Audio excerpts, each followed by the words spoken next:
Hi, welcome. It's always a pleasure to be here with you, sharing some very important information that will help you obtain happiness in this world.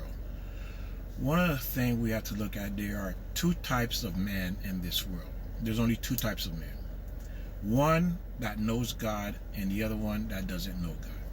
Now, when it comes to marriage and relationship, let's address the one that doesn't know God.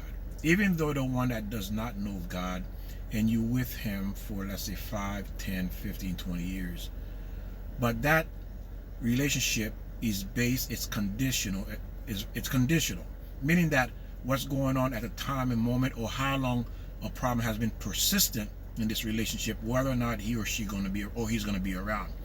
Meaning that I've known people who've been married over 20 years and they got divorced. You yourself probably know grandparents or parents or other people who've been married 10, 15, 20 years and they're divorced. Why is that? Because a lot of that happened to do with this person is based, that relationship was based on something that they wanted, and that thing no longer exists, so they no longer can tolerate the relationship, and therefore now they're exiting it. They become bored. You're not as beautiful as you when I met you 15 years ago, or you don't have the wealth, or whatever it is that they were looking for, because we all are looking for something in somebody, because we're basing our relationship on something. And once that thing is no longer exists, we're no longer interested. That's the first one. There's much more, of course, that applies to that, but just to give you an idea between the two different types of men. So the second type of man is the one that knows God, a man that serves God, that fears God. This man is the ultimate man, and this is the man where you as a woman will have permanent security. And you say, well, that's not possible for a woman to feel permanent security in her marriage. Untrue. If you look at Abraham, Isaac, Yaakov, these men had permanent security, or these women, I'm sorry, had permanent security in their marriage. They were solid in their marriage. They knew why these women had permanent security in their marriage, and they knew because these women themselves were righteous women, and they live according to the word of God. Okay, they live according to the word of God. So because they based their entire life on the word of God, they ended up with a man who is exactly the same. But what create that permanent security for them is they understood that this man fears God. He has a mission, he has a purpose. He understands his role in this world, to serve the Lord, our God. And he understands there are conditions that he must comply with. One, he fears God. Two, that he understands his role with you as a husband, that he's not allowed to make you sad in any shape, form at all. It simply doesn't exist in his world. A man at that level understands that concept. Abraham, Isaac, and Yaakov, they understood that.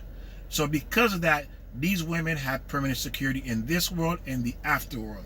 Now, when the man, what makes this man so important or infallible is because he understands this is a temporary place, but he's going to make the most of it. I'm only here for 50, 70, 80, 90 years, and I have a mission, and she is part of that mission. And when I complete this mission, I want to get an A+ on my report card. So she is part of that. So he's going to do everything in his power to make sure he is on top of everything with this woman, with his spouse, with his wife. Nothing will ever come between them, because he understands everything else is a distraction for him to mess up on his mission. And that mission is her. That's what that mission is. That mission, or part of that mission, is her. Or a big part of that mission is her. So he understands that. So when he goes upstairs, he's going to ask, or God going to ask him these questions, and he wants to feel 100% confident that he did everything according to what God said to do, and how to treat this woman, this wife, this queen that the king has given him. So when you are looking for a man, make sure, ladies, this man understand, not that he just understands God, but he truly fears. Because see, we can say it, but it's our action that proves who we are. The way we speak, the way we walk.